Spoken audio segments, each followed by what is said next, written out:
நல்ல வேலை இன்னைக்குன்னு பார்த்து எல்லாம் வெளில போயிட்டுருக்காங்க. ரம்ஜான் முன்னிட்டு பாய் கார்டில் வேறு பை ஒன் கெட் ஒன் போட்டிருக்காங்க. இன்னைக்கு ஒரு புடி தான். பாய் பிரியாணினாப்பா நாட் டேஸ்ட்டு. நல்ல வேலை இன்னைக்கு காலேஜ் சீக்கிரமா விட்டாங்க. Buy one get one biryani வேற கச்சிருக்கு. இன்னைக்கு ஒரு புடி பிடிக்க வேண்டியதான். இன்னொரு பிளேட் கொடுத்த கூட சாப்பிடலாம் போல. அண்ணே யாராவது இன்னும் சாப்பிடும் போது தான் வந்துடுவானுங்க.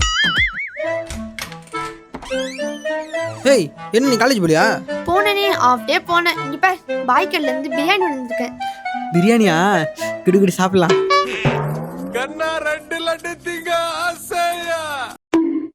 சரி இரு நான் ஃப்ரெஷ் ஆயிட்டு வந்து 2 பேர் சேர்ந்து பிரியாணி சாப்பிடலாம். சரியா? பிரியாணி சாப்பிடலாம் நீ, அது சரி. ஆனால் சேர்ந்து சாப்பிடலாம் பே.